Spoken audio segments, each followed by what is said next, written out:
Good morning मित्रों, कैसे हो आप लोग। उम्मीद है आप लोग ठीक होंगे और स्वस्थ होंगे और पढ़ रहे होंगे। मुझे उम्मीद है कि आप लोगों को सिंधु सभ्यता का सीरीज़ अच्छा लग रहा होगा और आप लोग सारे वीडियो को देखे होंगे।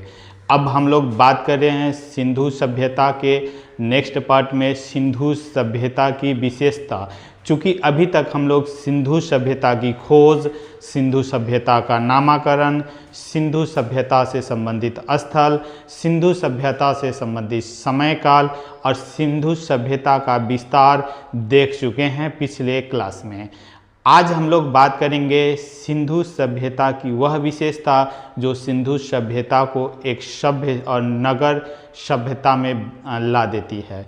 तो आइए मित्रों, हम लोग अब देखेंगे सिंधु सभ्यता के विशेषता को जो परीक्षा के लिए बहुत उपयोगी है। तो हम लोग सबसे पहले सिंधु सभ्यता की बात करते हैं तो हम लोग समझ पाते हैं कि सिंधु सभ्यता एक नगर नियोजित सभ्यता थी। फिर हम लोग देखेंगे सिंधु सभ्यता में शहर का विभाजन। फिर हम लोग देखेंगे सिंधु सभ्यता में जो आवास बनाई जाती उसमें ईंट प्रयोग होता था, उसका प्रकार। फिर हम लोग बात करेंगे सिंधु सभ्यता में जो आवास बनाई जाती उनकी दरवाजे। फिर हम लोग बात करेंगे सिंधु सभ्यता में जो पानी के निकास के लिए नालियाँ बनाई जाती है उसकी। फिर हम लोग बात करेंगे सिंधु सभ्यता में सभागार यानी जो सामूहिक स्थल है उसकी। और फिर हम लोग बात करेंगे कि क्या सिंधु सभ्यता में आज के समय के अनुसार कुछ कमियां थी, कुछ अभाव था क्या। तो आइए हम लोग सबसे पहले बात करते हैं सिंधु सभ्यता के नगर नियोजन की। तो कहेंगे कि सिंधु सभ्यता एक नगरीय सभ्यता थी। कैसी सभ्यता थी? नगरीय सभ्यता थी। और इसका नियोजन ग्रिड पद्धति में किया गया था। कैसे किया गया था? ग्रिड पद्धति में। ग्रिड पद्धति क्या होता है? तो एक ऐसी सिस्टम जिसके बीच में एक खास पैटर्न में आवास बनाई गई होती है, रहने लायक घर बनाई गई होती है, लेकिन मुख्य रूप से दोनों साइड में स्क्वायर में सड़कें होती है जो एक तरफ जा रही होती है और एक तरफ से आ रही होती है। इस सिस्टम को हम लोग ग्रिड सिस्टम कहते हैं। फिर बात करते हैं सिंधु सभ्यता में शहर का विभाजन। मुख्य रूप से अभी तक जो हम लोगों को दिखा है, शहर का विभाजन मुख्यतः दो प्रकार से देखते हैं। जो एक है निचली भाग और दूसरे का नाम दिया गया है ऊपरी भाग। निचली भाग वह भाग है जहां माना गया है कि गरीब लोग निवास करते थे, जबकि ऊपरी भाग वह भाग है जहां माना गया है कि अमीर लोग निवास करते थे। निचली भाग को ही हम लोग कहते हैं पूर्वी नगर और ऊपरी भाग को हम लोग कहते हैं पश्चिमी नगर। दो नाम से जाना जाता है शहर को, पूर्वी नगर और पश्चिमी नगर। फिर हम लोग बात करते हैं कि जब आवास बनाई जाती थी सिंधु सभ्यता में तो ईंट यानी उसमें लगने वाले मटेरियल किस प्रकार के होते थे। तो ईंट का आकार मुख्यतः अनुपात के फॉर्म में 4, 2 और 1 के रूप में प्राप्त हुआ है साक्ष्य से। जहां हम लोग देखते हैं कि ईंट कच्चा भी मिला है और पकी हुई ईंट का साक्ष्य भी मिला है, लेकिन दोनों का अनुपात सारे जगहों पे 4, 2 और 1 के अनुपात में मिला है। फिर हम लोग बात करेंगे इन आवास के लिए जो नियोजित किया गया था इसका दरवाज़ा। तो दरवाज़ा दो तरह का दिखा है। जो लोथल में गेट सड़क के तरफ खुलता था, मात्र एक ऐसा जगह लोथल ही था जहां गेट सड़क के तरफ यानी फ्रंट में खुलता था। कहाँ खुलता था? सड़क के तरफ, गेट यानी दरवाज़ा।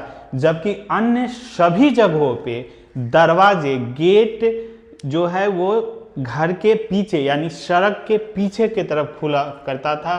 तो हम लोग एक चीज़ यहाँ याद रखेंगे कि लोथल ही एक ऐसा जगह है, मात्र जगह है जहाँ सड़क के तरफ दरवाजे ओपन हुआ करते थे। तो हम लोग बात अभी किए दरवाज़ों का। फिर हम लोग बात करेंगे सिंधु सभ्यता में पानी निकास का, कचरे के निकास का। तो आज के समय के अनुसार उस समय को देखा जाए तो कचरे यानी जो जल का निकास था वो बहुत उन्नत तरीक़ों से बनाया गया था, जिसमें नाली का प्रबंध था। और आज की तरह ही नाली इस तरह से थे कि जहाँ यहाँ घर हो तो यहाँ से कनेक्ट किया जाता था और मुख्य सड़क के तरफ जा कर के फिर एक हौज यानी जहाँ पानी इकट्ठा किया जाए, कचरा इकट्ठा किया जाए, और फिर यहाँ से जो नगर है इससे बाहर की तरफ पानी को बाहर की तरफ भेजा जाता था। तो हम लोग नाली को देखते हैं कि लेकिन एक जगह नाली जो धौलावीरा में लकड़ी का बना हुआ मिला है, ये इम्पोर्टेंट है। फिर हम लोग बात करेंगे सामूहिक स्थान, कुछ ऐसे सामूहिक स्थान प्राप्त हुए हैं जहाँ से मुख्यतः ये अनुमानित किया जाता है कि उस समय तक एक सामूहिक समाज का निर्माण हो चुका था। जैसे मोहनजोदारो से अगर देखा जाए तो अन्नागार का साक्ष्य प्राप्त होता है। यह अन्नागार यह साबित करता है कि सामूहिक रूप से लोग कृषि करना शुरू कर दिए थे। कहाँ से प्राप्त हुआ था, ये इम्पॉर्टेंट है, मोहनजोदारो से। मोहनजोदारो से एक और चीज़ हम लोग को पता चलता है, सभागार। सभागार एक ऐसी स्थान जहाँ समूह में लोग बैठा करते थे और शायद विचार विमर्श किया करते थे अपने शासन पद्धति के लिए। फिर भी हम लोग नेक्स्ट बात करेंगे तो देखते स्नानागार। स्नानागार भी हम लोग देखते हैं जो ये साबित करता है कि लोग सामूहिक रूप से एक ही जगह दैनिक क्रियाकलाप किया करते थे। अब हम लोग बात करेंगे सिंधु सभ्यता में अभाव का, जो परीक्षा के लिए बहुत उपयोगी है कि सिंधु सभ्यता में क्या महल थी। तो अभी तक साक्ष्य के आधार पे महल का अभाव दिखता है। और क्या सिंधु सभ्यता में लोग युद्ध किया करते थे, तो अभी तक ऐसा कोई प्रमाण नहीं मिला है।